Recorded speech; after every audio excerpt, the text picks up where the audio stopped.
Hey there friends, Jim Miller with Pure Gravel coming at you with another episode of the Pre-Ride Show presented by LAL Cycling. We're here at the Expo, BWR, Cedar City. Get a chance to spend a few minutes with Whitney, Allison. Whitney, how you doing? Good. Stoked to be here. Right on. Source Endurance is one of the leaders in coaching out there, and one of the other really cool things you guys do is put on survival camps ahead of big events, and BWR being one of them. What's that experience all about? I know you had a few campers out here this week. Talk about that and what those campers get and what you guys went through while you've been out here. Yeah, so the Belgian Waffle Ride Survival Camp, we've done this before. Usually we've done one in California. That's usually during winter. This one this week was leading into event day in Cedar City. So from Tuesday to Friday, we've gone to each of the technical sections of the course and kind of had a chance to preview that. So that is a enormous benefit, right? Like when you're going into the steepest, longest climb of the course, you know about how long it's going to take you, you know some of the features of the technical descent after that, and kind of that lead into the single track section. We actually got exposed to the single track section 2 times, which is a huge benefit. So it's kind of fresh of mind. So that event day, as a rider, you're focusing more on your nutrition, making good race day decisions and that sort of stuff, instead of having to decipher everything that's coming up.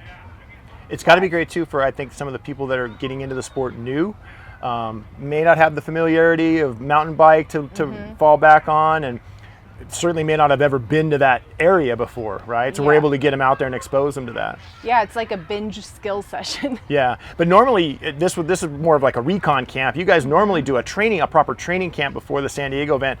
If it's in May, you guys are doing that in February or March, right? Yep, this one is not a fitness camp. This one's definitely more just skills and focusing on the course, whereas other training camps are more of that fitness base. And I was able to ride along with you guys for a little bit the other day. You had a pretty wide group of talent and abilities there, which has got to feel pretty good too, that you're getting not just the new riders, but some experienced riders as well. Yep, definitely experienced riders, and all the way down to somebody who just picked up a gravel bike a couple months ago and hasn't done an event before. Nice. Let's talk about your racing. It's been a very jam-packed calendar since things got kicked off in April, May. How you feeling? Are you still on some really good form? Like what's going on in your world that way?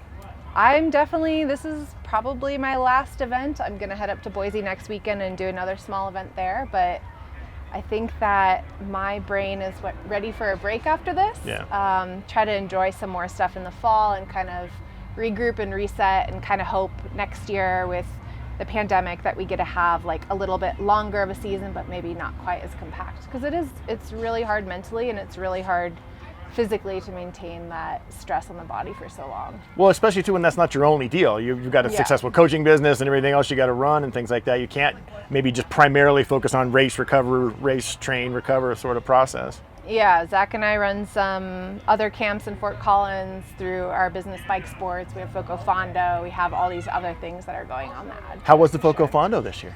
That's great. We had over 750 riders, and we do a lot of stuff to really encourage people that haven't done a gravel event before. So we have everything from a 12-mile ride up to 107, and have a big family focus for those shorter routes. That's awesome. Good on you. Coming back again next year?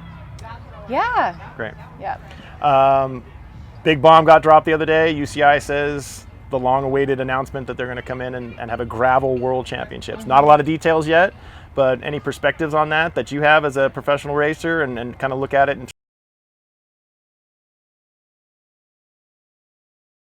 what does that look like? What does the participation look like in that? Who is participating? That would be like some of the research questions I would do before I would formulate a set opinion. But there was no information in there, so I'm not too worried. Wait and see. I think that's kind of the general consensus, is we don't know enough yet to figure it out. So you've traveled all over this course. You've seen it all. Do you like it? Do you not like it? Is there sections of it that you're looking forward to be able to maybe make a big move and try to stress the field out? Well, I'm actually kind of laughing because the camp, I've only seen the most technical sections. So I did have kind of a moment of panic today, being like, oh my God, is this like too much? Is this going to be too hard? But there's still like 60 to 80 miles that I haven't seen that are pretty benign in comparison. Okay. My money is always on you, because I know you're always prepared and mentally focused.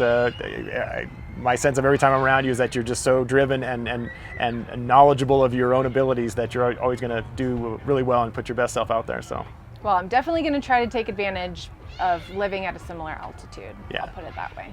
That's going to help because it is a little thin up here. Thanks for joining us. We appreciate you. Good luck tomorrow, okay? Thanks for tuning in to this episode of the Pre-Ride Show with Whitney, Allison. Pre-Ride Show is presented by LEL Cycling, and we're certainly glad you tuned in. Please subscribe to our channel and click the bell so you get notifications of all the future episodes that drop while we're here in Cedar City. Thanks for looking in.